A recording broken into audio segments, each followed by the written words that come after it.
Even though I knew children were always victims of extreme political and social changes, I was shocked after learning about these schooling methods.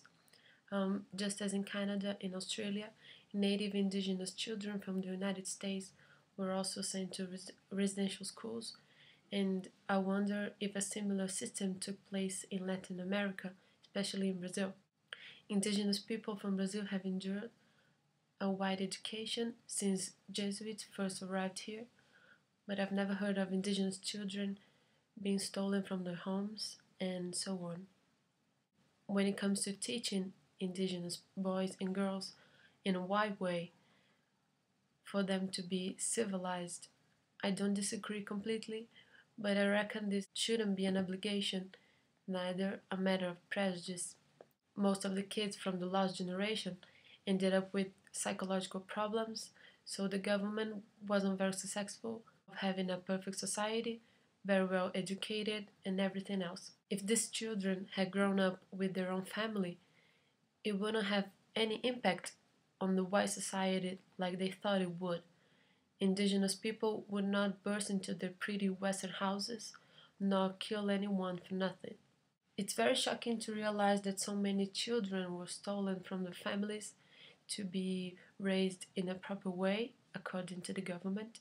I've read that the use of this word stolen was considered a bit far fetched, but I think it was indeed appropriated since there were cases where the mother was told that her baby had born dead when the baby actually had born healthy. Unfortunately, this Aboriginal child needed to grow up far from his or her culture and close to a better culture provided by white people, then he or she would have a fine education. To talk about residential schools, I couldn't choose between Australia and Canada because both systems are dreadful on their own way, and also because there's some missing information regarding things about Australian method, such as the condition of the organizations children were taken to.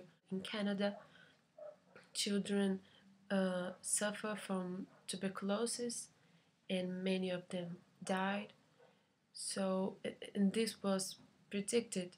It was in the project of the school, cemetery for the children that would die along the way.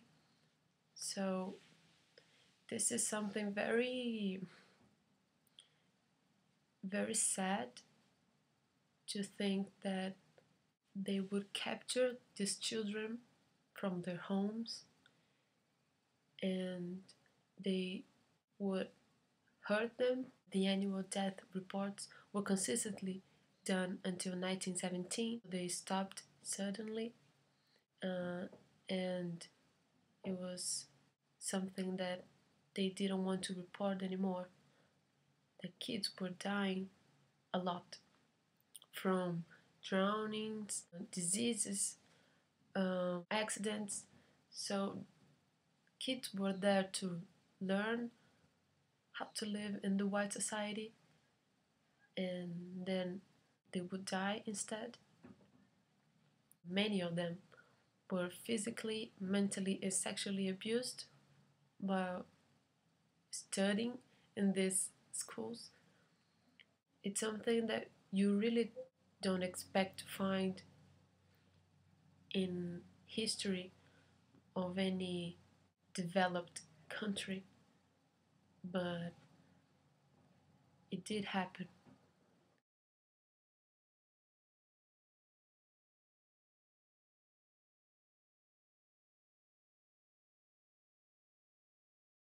And I don't think this kind of method has changed anything in their culture, in the white culture.